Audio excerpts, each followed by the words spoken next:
You may be seated. My name is Ron Miller. On the panel today is Ms. Gaines and Ms. Keenest, and this is Avani Zubiate's oral. Please listen, and maybe you'll learn something.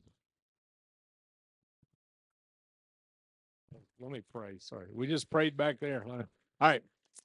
Father, thank you for this great day. Thank you for Avani. Thank you for the blessing that he is, and I pray that you would let him recall all the words that he's trying to say tonight. I pray that his heart would be heard, and I pray that they would see who Avani really is. Pray that you'd give the audience ears to hear of what he has to say, and pray for the panel time that our discussion would be great. In Christ's name, amen.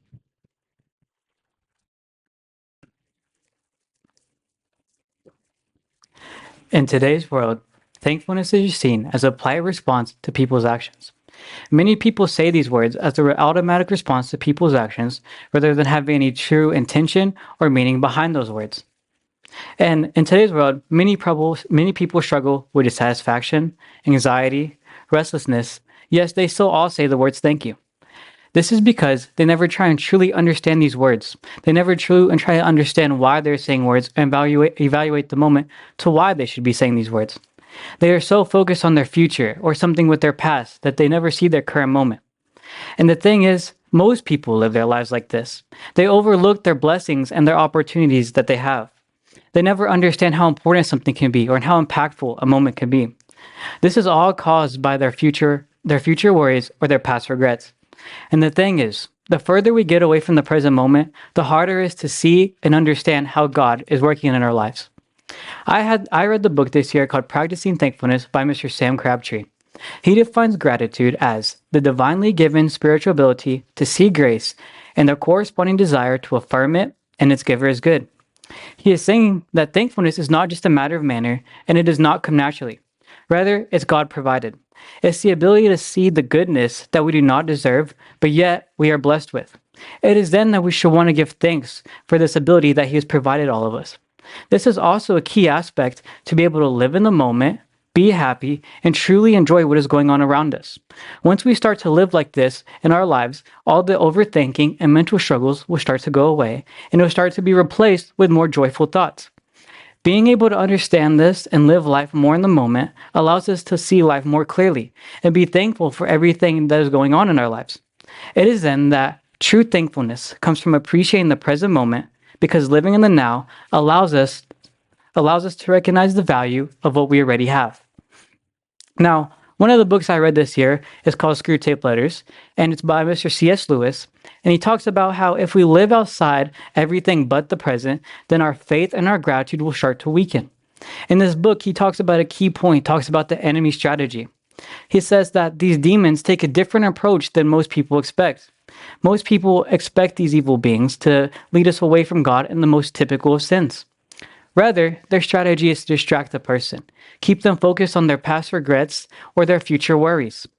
This then leads a person to be disconnected from current reality, which leads them to struggle in their faith and their gratitude. And this is so effective because to be truly thankful, you must live in the present moment.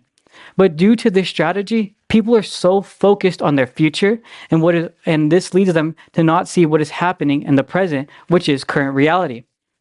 Now, I had the opportunity and privilege to interview Mr. Sam Crabtree. One of the questions I asked him was about the importance of living in the present. He simply said, it focuses our attention. He explained, when our attention is focused on the blessings we have and we're able to see the current moment, our faith and our gratitude start to strengthen. But if we lose focus, our faith and our gratitude, of course, start to weaken. Looking at the enemy strategy, this is why it is so effective. It goes so unnoticed that most people lose themselves so easily to it without even knowing it. Most people believe that later on down the line in the future, whenever they achieve their goals, then they will truly be happy.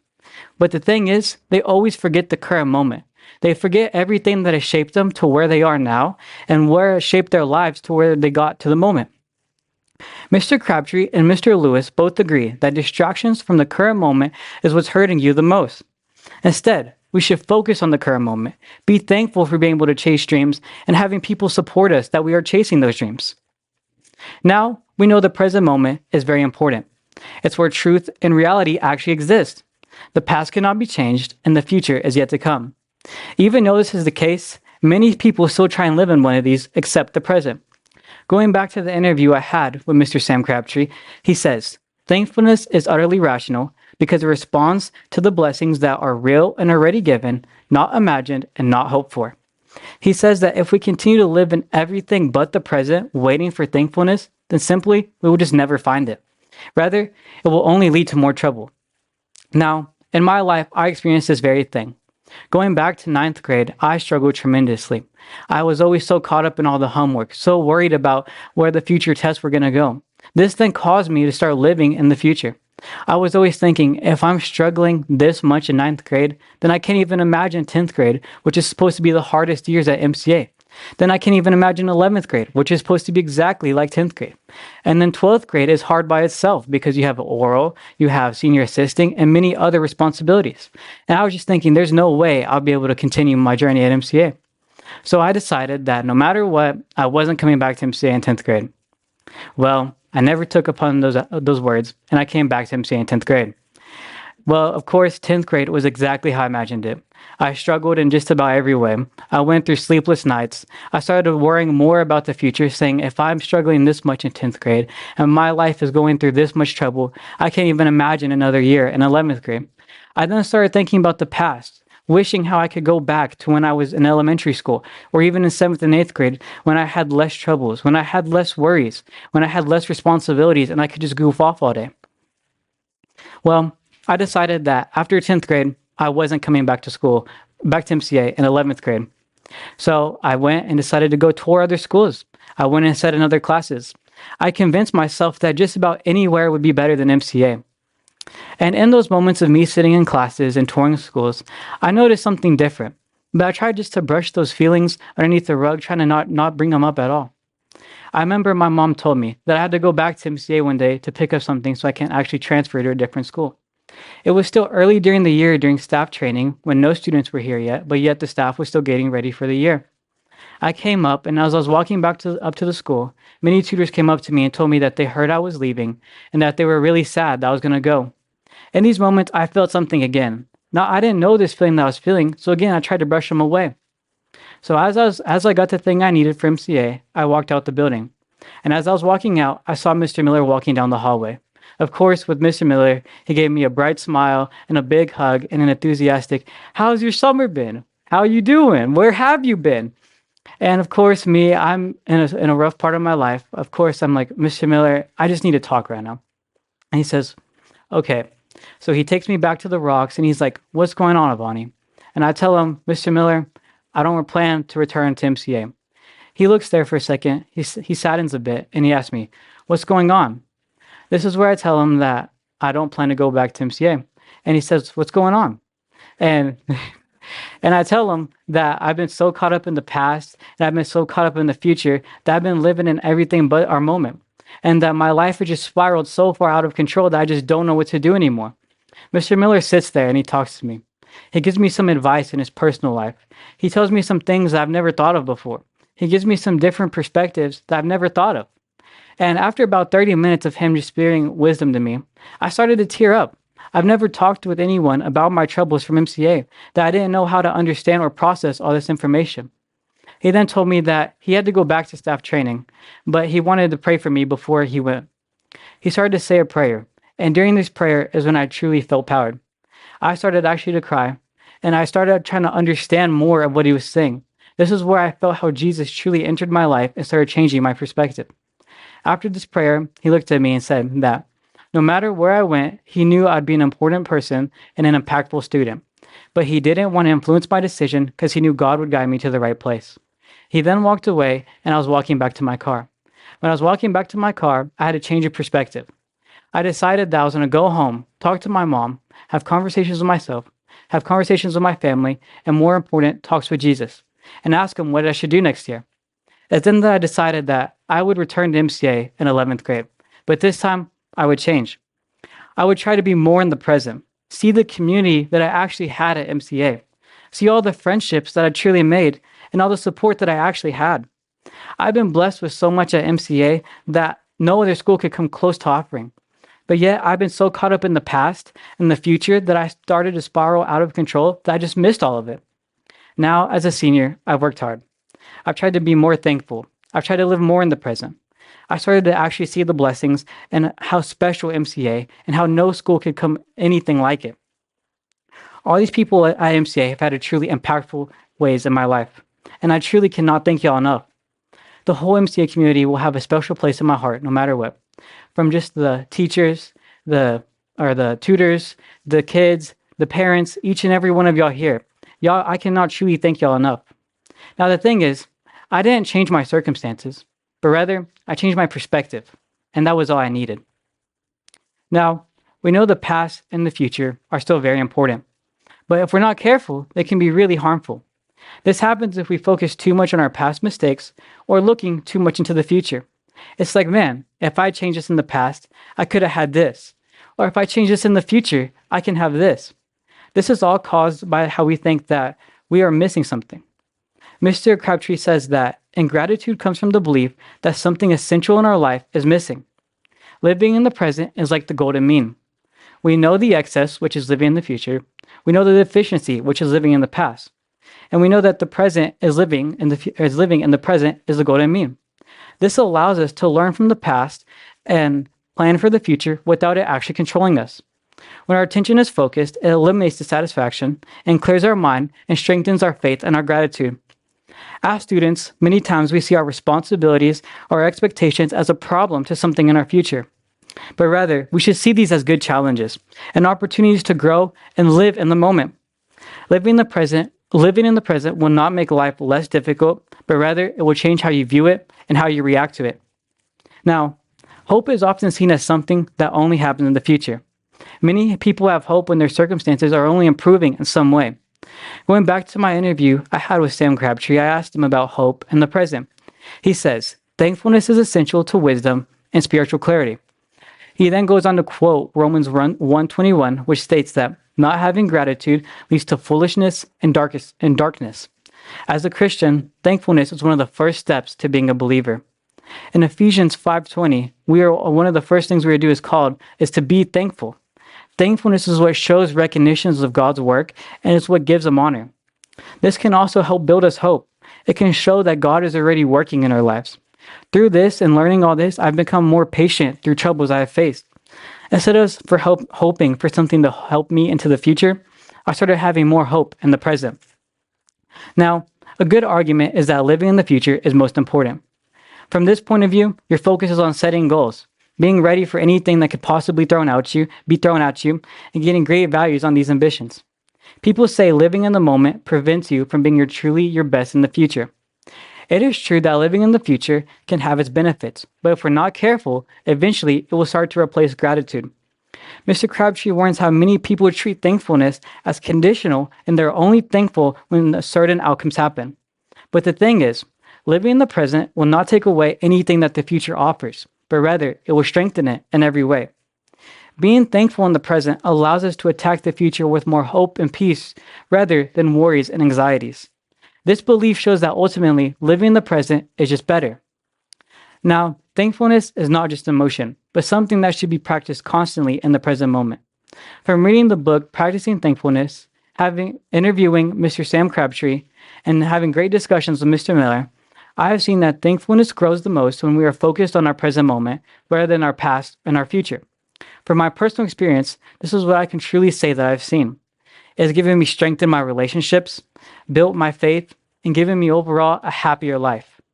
When you're finally thankful on a daily basis in the present moment, you start to focus on everything you have, rather than everything you're missing or what others have. It is then that you become truly thankful for everything that God has blessed you with. Thank you.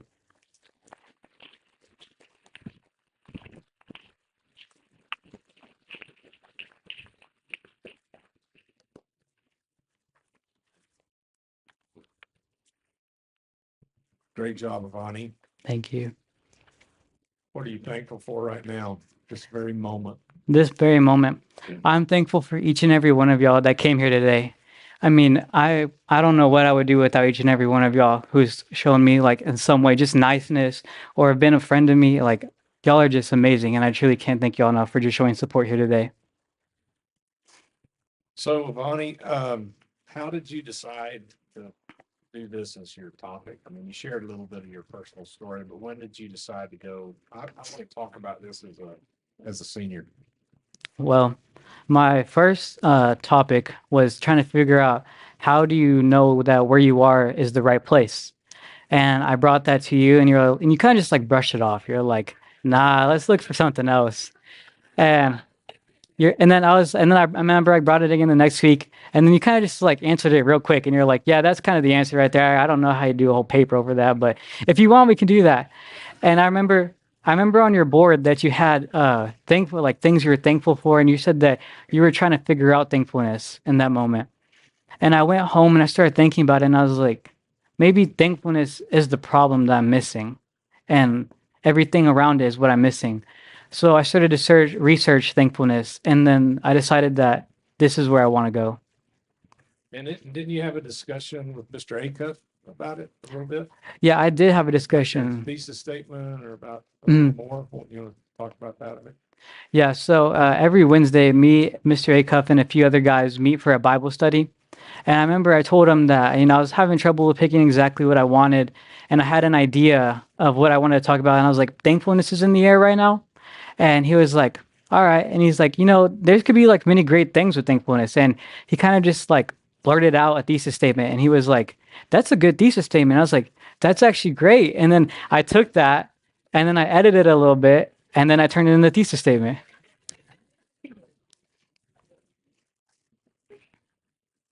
Um, we had a discussion the other day that I'd like to try to have again, Hmm. uh, in the sense of that we came across something that we thought was really pretty cool.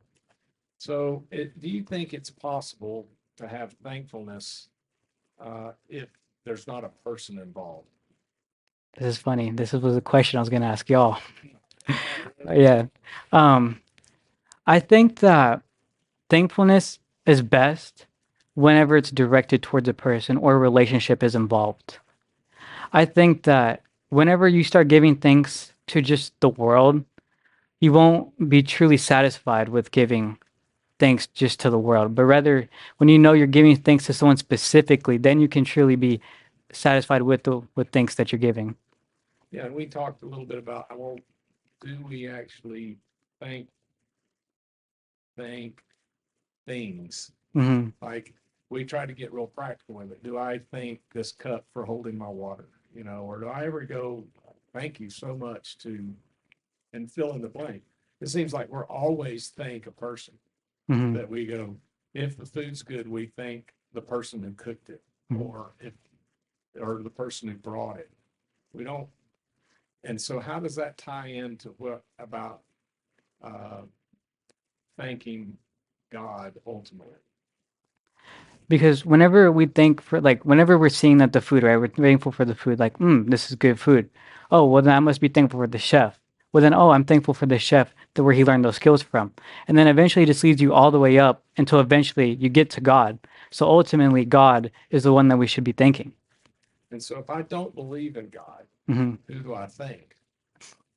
Well then you just start having to think the material things like, oh, I'm thankful for a box that holds my package. And then you don't trace them up. It's just the box. Does that seem as meaningful to you, or No, that's why I would believe it needs to have some type of person or something like that. uh, y'all have a question you want to ask? You want to pop in, or do you want me to keep going? Okay, all right. So what about how can we? You talk about the future, and what we really want to do is control the future. Hmm. How can we? Can we control the future? No, you actually told me right before this to go look at a quote on your board. Now, unfortunately, I don't memorize the quote, but it's talking about this exact thing, and it's we can control the future to an extent. Like we can do things in the present moment that could have an impact on our future or shape it in some way, but we'll never be able to actually truly control it. And if we try to start control it and then everything like that, then you start to live in the future, and then it takes away from living in the present, and then your life just goes crazy. And what happens when we really try to control the future and we can't? How do we start feeling? I mean, you just start you just start overthinking, over planning. You're just so caught up. You start becoming stressful, anxiety, all of that. Yeah. Yeah. Yeah.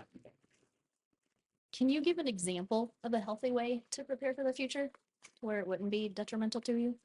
Yeah, for instance, like this thesis right here, like I knew it was going to happen in the future. Now, living too much in the future would have been only thinking about this. Like, wow, I'm just so worried about this, and I'm not going to do anything in my current life. I'm just going to be stressful and everything. But rather, I saw it. I knew that in the current moment, if I do things now, then eventually it will make this panel easier with the questions you'll ask if I become more prepared.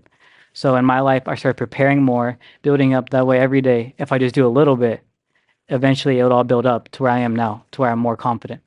So if it starts affecting your daily abilities, is Mhm. that where you would say it would become detrimental?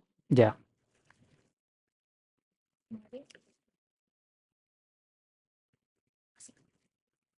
Um, so you made a convincing case why we should live in the present moment Mhm. and not worry about or not dwell in the past or worry about the future. But do you think there's any ways in which looking to the past or looking to the future could actually be good and helpful in causing us to be thankful?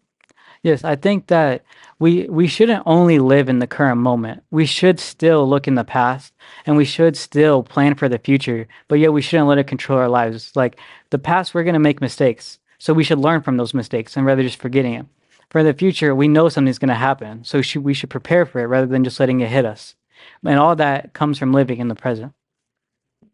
So can we be thankful for our past mistakes? Yes, we should. We definitely should be thankful for our past mistakes because they shape us to what we are now and they'll shape our future. And as believers, what should looking towards the future, what should we ultimately be thankful for?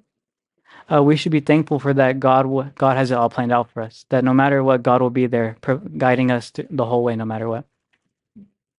What do you think would happen to you spiritually if you started to just dwell on the past?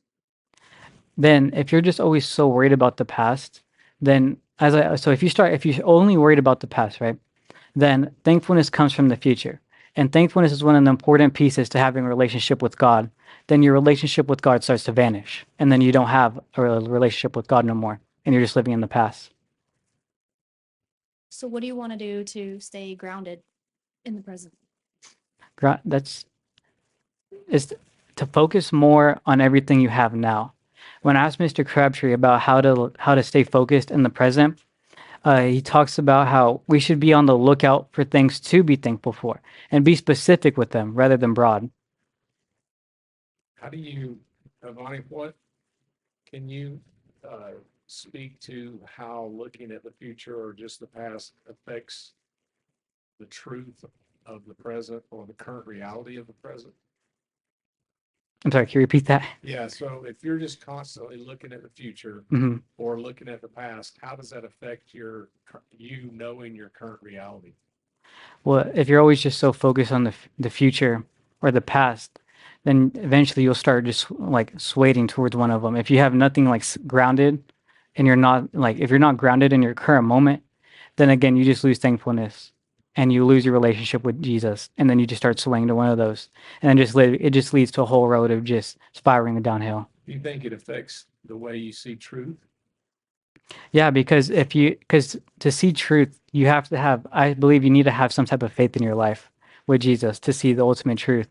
And if you don't have that, then you won't see the truth and you'll just be living in lies. But what about just practically speaking, like say let's just bring up algebra one, Hmm. math. If if I don't really ever focus on what my current reality is, what I know, Hmm. I just focus on worrying about the future or wishing I could go back to the past. How does that affect how well I can do math? I mean, it affects it in every way because if maybe you do good on a past assignment and you just hold on to that. And then you're like, oh, I don't care. I got a bad grade on this assignment because on this assignment I did great. And then it just starts to affect you in every single way. So life in the real world is very similar to life in the spiritual world as Yes. far as truth and current reality and Yeah, in that being way. able do something like you talked about in Screw Tape Letters with focusing on the present. Yeah, in that way. How do we learn thankfulness? I believe that one of the best ways to learn thankfulness is to try and go look at what you think it truly means. So that could be, for instance, going to the Bible, and thankfulness and all that is mentioned many times. So just go and try and find a good biblical rooted definition of it. And then once you have that, then try and apply it to your life in all types of ways. And then once you do that, then I think you can truly understand and learn what thankfulness is and how you should be doing it in your life. So at what age should we start teaching? Or what age do we see people starting to teach thankfulness or to say thank you? Well, I think we learn it from such a young age. It's like from the longest time my mom told me, she would, like, if I took something without saying thank you, she would be like, tell that person thank you, tell that person thank you. And I was just like, okay, thank you. If I say it, I don't get in trouble. So I would, Where then do you think, at what age does a child or maybe an adolescent start realizing the meaningfulness of what being thankful is? I think once you're able to start having some reason in your life. So that may be when you're entering elementary school or something like that, or like pre-K, just when they're able to have reason, then that's when you're teaching them about their faith, about God and everything, then that's when you should start introducing it and teaching them. So kind of like a childlike faith, but Mhm. to that spiritual growth. Yes. Not with that one. Let me think. I kind of had a little bit more on that one. With that thankfulness and empty, I wouldn't really call it empty thankfulness with a child, because it's just a childlike view of it. Hmm. Do we start to get into a habit of just saying thank you? Even maybe there's no meaning behind it. It's just like, I held a door for someone, or someone held a door for me on the way out of my restaurant today, wherever I went. And I was just like, thank you. And everyone was like, why is she saying thank you? I was like, man, the guy held the door for me. He did something good. Mhm. When are some times where we just find ourselves just empty thankfulness to people? I mean, I think a lot of it can just be like, it can be many things. And I think a lot of it's particularly just the little stuff. Like, for instance, like if I dropped a pencil in class, like someone might just pick it up and I just go on, like, oh, yeah, thanks for the pencil. But you don't have like no meaning behind it. And then it's just simple things like that. Like if I were to knock over a cup and someone put napkins on it, I'd be like, oh, yeah, thanks for helping. But I don't have any meaning behind them. I was just taught to say those words. Aren't all those actions kindness, though? Yeah, they're kindness, but to you, I mean, do you think about it like why am I'm saying thank you because they put paper towels on it, so then it helped me. Do you like most people don't think that. Yeah. They're just quick on, just whiz past it, and yeah. What? Yeah, Avani, I'm curious, do you think that our culture encourages or discourages thankfulness in any way? I think that I don't know if we necessarily encourage thankfulness. I mean, we've fallen a lot from when God had planned for us, and I think that we're just continuously going down until Jesus returns. And thankfulness is a good thing. So I think as we grow, we'll eventually fall more from the good, and thankfulness is good. So we'll just eventually fall more from it. Okay. How can we practice thankfulness even when we don't feel thankful? It's back to what I said earlier. Whenever being able to practice thankfulness is, we should be on the lookout in our everyday lives to what we should be thankful for. And as we're on lookout, we should be specific with those things, not just broad, like I'm thankful for this building, but like I'm thankful for the wood that was able to be built with, or the wood that built this building. And then you can go more specific and more specific. Yeah, that makes me think. I'm curious about like your story of almost leaving MCA, which thanks for sharing. I think that's really powerful for people to hear. And you mentioned your perspective shift and heart change after talking with Mr. Miller. Beyond that, did you have to do anything to feel more thankful and to live more in the present moment since then, or is it just like in that moment you just had a change and you're automatically thankful from there then on out? Are there practical things that you do? No, I think it continuously grows. I think as our faith grows, so will our thankfulness will grow. And I think that it's tied to our faith. So as it goes up and as it goes down, then our thankfulness will go up and down as well with it. So I think it's a lot tied to our faith, and it's something I still continuously work on every day because, of course, there's some things that happen every day that I'm not thankful for. But yeah, I'm like, man, I probably should have been thankful for that or something like that. So yeah. And what you mentioned that helped you kind of realize the blessings that you did have here at MCA, and then using the idea of like specific thankfulness. What are some of those specific blessings that you realize you did have through MCA? I mean, surely the friendships that I've made here, and it's more the community that I have here. I mean, I've never gone to another. I mean, I've been to like 3 schools, 4 schools in my career of high school and middle school and everything, and I've never like truly been an older classmate come up to me and talk to me, and I've never had like just so like such impact like close relationships so fast, and the community behind MCA too, like everyone that's here that some people I've never had like many conversations with, or maybe I've never talked to at all, but yet they're still here supporting me, and that just shows that how like amazing this really is, and these people are. I'm also thankful for that aspect of MCA. Hmm. What a, so let's go back to 7th, 8th grade year, Avani, right? Back when you were not as intelligent as you are now. Tell me, tell me some memory you have from 7th grade that you're thankful for. So that's a long time ago. Let me think. 7th grade. See, what can I remember from 7th grade? Oh, I know what I'm thankful for. This is kind of what like started and like introduced me to older classmen. Was one day that I was just sitting there on the where the trees are right over behind me, and I remember it's like it was Devin Rees and Brecken's older brother. We call him Queso, and they came up to me and they're like, "Hey, you want to throw a football?" And I was like, "Yeah." So they threw me a football, and I remember that one of them was guarding me and it hit my hands, and I caught it behind my back, and they thought that was the coolest thing ever. And then they started introducing me like to all their friends, and like in that looking back to it, I'm extremely thankful for that moment that I was able to know how to play football, know how to catch a football, because then that's what introduced me to all these other people and older people, and that's when I made some amazing friendships that I still have to this day. Yeah, because that kind of tied you into all the older guys. Hmm. And how did that affect maybe your RT group I mean, as you move forward through MCA?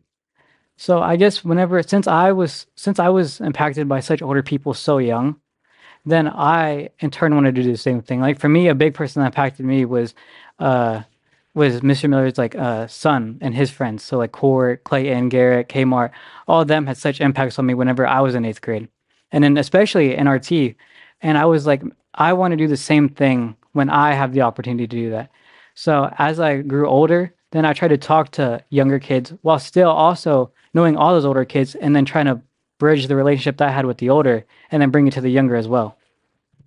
Okay, so now going back to say your 9th grade year, Mhm. Was 10th and 11th grade as hard as you thought it was going to be when you were in 9th grade after going through it? After going through 9th grade and struggling, 10th grade was definitely as hard as I expected, maybe even a little more. And then, That's good news. yeah, and then 11th grade, I don't think it was hard as 10th grade, and I think I came in with higher expectations than what it actually was. So then it wasn't as bad. So for, you got any advice for these 8th graders that are here listening to your oral today, looking ahead and going, man, that looks so hard? What would Yes. you tell them besides, mate? Is there something else you'd tell them besides what you said in your oral? Well, I mean, of course, I mean, I would say like it's all focused on your current moment. Do everything you can now with if it's just maybe learning algebra, do it the best you can. That way it can set you up for your future. That way you don't have to learn algebra when it builds on in like physics or pre-cal. You have a good base and it's easy to build up from there. And sometimes MCA isn't the school for everyone. I mean, it's just not everything will be not MCA won't be perfect for everyone. But I would tell you that truly try and see what you have at MCA before you make the decision to leave. You said 10th grade was the hardest and the most challenging, and then you said 11th grade was easier. Mhm. Do you think that was due to your perspective shift? Because would that be post returning? 11th grade was post returning. Yes. I think it did have to play because 10th grade is 10th grade I went through all that and then I had my perspective change and then I came into 11th grade with a different perspective of actually trying to go get help with people, actually trying to learn the material instead of just sliding through everything and then just barely passing it. I actually came back and I was like, and then the people I have behind me also encouraging me to pass and go on because that year's junior trip and you have to pass to come with them. So it's like, We laugh because. Do you think, you already said it, people around you Mhm. gave you that perspective? How do you think people around you can alter your perspective? I mean, I think it's very important with the people you hang out with. I mean, if you're not careful with the people you hang out with, of course, they'll alter your perspective in a bad way and you'll start to lose the focus and the goal. That's why it's important to have yourself surrounded with good people, people that worship God and that know God, and that will ultimately lead you down the right path and want what is actually best for you. Do you think that achieving your goals is going to bring happiness? I think it can make you, for a second, it can bring you happiness, but I don't think you should. Oh my God, I have my goals now. I'm done. My life's completed. I think you should still continue to work and get everything else you might want because one goal might set many more goals down the line. What if you don't achieve your goal? Can you still find happiness in that? Would we consider it failure or can we still find happiness there? You definitely can find happiness. As Riggs was talking about, we shouldn't see it as failure if you learn something from it. And if you learn something from it, is it then actually considered failure? Exactly. Do you think joy and thankfulness is kind of like going with happiness being joy? Do you think joy and thankfulness go together? Um, this brings like a whole bigger topic because if you look at me and Mr. Miller had many talks about this, So we many. have 7 more minutes. Well, I'll try and sum it up, okay? Me and Mr. Miller had many talks with this, and it's happiness and gratitude, thankfulness and joyfulness. And we saw it as many people see happiness as just like the earthly thing. Like you can be happy now. If something happens, then to a circumstance, you're happy, and you can be happy and sad at the same time. But joyfulness, you can have joy through the sad. You can see the bigger picture, and it can ultimately fulfill you, which is the exact same thing as the um. It's blanking out. Words are hard. It's thankfulness and gratitude, and then Joy and happiness. joy and happiness. So it's all the same thing. Like so, joy and gratitude are the two big ones, and then faith, or not faith, but though it's yeah. What's the difference between thankfulness and gratitude? Is there a difference? I mean, that made it seem like there's a Like, difference. yeah. How would you explain it? Yeah, so it is definitely a long talk we had, and me and Mr. Miller talked about this a lot, and it was like, it was gratitude, right? That you said thankfulness and gratitude. Thankfulness, from what he told me, is like he doesn't truly understand it, so he didn't exactly know how to tell me how to understand it. But thankfulness is seen as like the opposite of sad, so you can only be thankful or Okay, hold on. We were talking about, we were talking about joy and happiness, the difference between joy and happiness. We didn't really talk about thankfulness and gratitude that much. yeah. But you told at the whenever yeah. Yeah, but the joy and happiness. Mhm. Key on that part. So Maybe you remember something I said. thankfulness and gratitude. I mean, from also talking with Ms. Gomez as well, she also told me that she sees it similar as well as them two. So one is seen as like the more earthly side, and one is seen as the more fulfilling and like God way.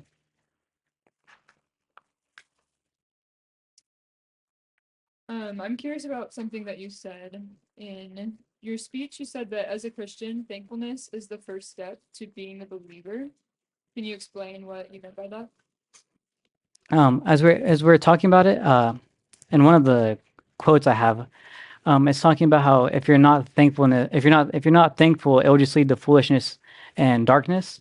And I went back to my interview with Sam Crabtree, and he talks about it, and he's like, if we're not thankful and we're not centered in our thankfulness, then we can't truly honor God, and we truly can't have a relationship with Him because we will just eventually start to lead into foolishness and darkness, which is in the context of the Bible that he pulls out the quote. It's talking about how people are called to be thankful, but yet they don't do it, and it leads them down that bad path. So in the context of thankfulness as the first step to being a believer, what thankful for what? What thankfulness for what causes someone to take that first step? It'd be thankfulness in God, that God came down, died on the cross, rose again, and died for all of our sins. You have a last thought? I have one more thought. Go ahead. We keep talking about blessings. This is our last on it. Do we have to ask for blessings, or is that something that God provides to us? I think blessings are provided for us. It is something that we don't deserve, but yet we're still given. And it is then that we should, then it's rational to be thankful for getting something that we don't deserve, but yet we're still blessed with. You have any more questions? I have a couple more. Okay. So can you tell us about someone in your life who's a role model for thankfulness? Maybe besides Mr. Miller. I know that you, but you've already talked about him. You think of someone else? Yeah, I think it could definitely be my mom, because my mom's gone through a lot in her life, and yet she still remains thankful through and throughout. And I think that is something that I'm truly inspired by, and something that I want to model my life after. That's awesome. I'm glad that you have that example. Who, if you were giving this thesis like just to a specific group of people in this room or a specific audience, who do you most desire for? Your audience? Yeah. Who do you most desire to take something away from this thesis, and what do you want their main takeaway to be? I definitely think this thesis can be impactful to anyone and everyone. I don't think there is an age limit, but more specifically, I want it to be addressed to the younger classmen from 7th all the way. It could be up to 11th grade, because I understand that many people see MCA as hard, and I also see that they also have amazing friendships built around that. And as many people leaves, I mean, it could hurt the friend group and everything. That like just an important part is leaving, and I'd say that y'all should look to what y'all have. Look everything that you have at MCA, all the friends you've made, all the actual support you have, and how much everyone actually wants you to succeed. And think, if I leave MCA, will others truly want that wherever I go? So I would want it to be for 8th graders, and I guess the 8th graders and the 7th graders and all them. And that's what I would want them to know. Awesome. I have one more question. If that's all right. Think back to this past February. Would you still have been thankful had the Seahawks lost the Super Bowl? This is a bigger picture here, because I would have had way more hope as well. I'd be way more happier, because that just means that they're building even better for the future to come. I'm extremely excited, and I'm extremely thankful to see what they do next season as well. I think that's easier for you to say now, knowing that they did win than it would have been in the moment. But In the it's a good moment, perspective. it definitely a bit hard, and then you'll probably see me raging a few times next year, but it's fine. All right. Bonnie, you got a question for us? Well, I did, but you kind of stole it off the beginning. But I mean, I could still ask it, and y'all can just follow up if you have anything else. Do you think it's still possible? It's the same question for all three of y'all, and it was: do you think it is still possible for someone with different beliefs other than Christianity to still have thankfulness?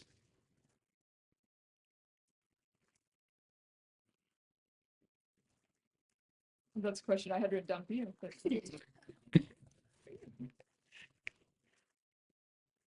my initial thoughts are yes, but it would look different than our thankfulness as believers, because like you explained, we know that our thankfulness always leads back to thankfulness for God. And we know that every good and perfect gift is from him.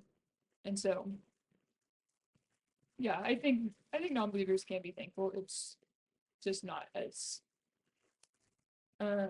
rooted as a believer's thankfulness. It looks different. Yeah, I agree. I kind of think in my life, it's always hard to share our truths. And as adults, I think it's important that we share our truths as well. I wasn't raised in a strong Christian home. It wasn't until I probably went to college that a friend was like, "Hey, come to church with me." And I was like, "What? No, no, I don't want to go to church with you." But I wanted to be her friend more than anything, but I was drawn to her. And so there were times in my life where I wouldn't have called myself a believer, to be honest. In high school, definitely was not a believer. Um, the level of difference in thankfulness then to what I have now definitely attributes to having my faith and trusting the gospel. I have a different level of thankfulness.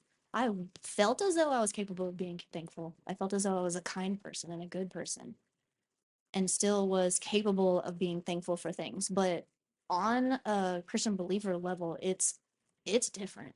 It's entirely different. So to answer that, I would say yes, they can be thankful, but it's definitely thankful for material things. I was like, man, I'm thankful my parents, helped me buy a car. I couldn't have done that without them versus being thankful for those provisions that made that possible. So it's a mixed answer. That's a great answer. I think that there are similarities in the sense of, I really do believe that because of, well, if you listen to Faith Tyner's talk, and she talked about Imago Dei and created in the image of God, that I think if you're an unbeliever, but you're part of a community or you have a family, then of course you're thankful. You're thankful to your spouse. You're thankful to your kids. You're thankful for your friends and the people around.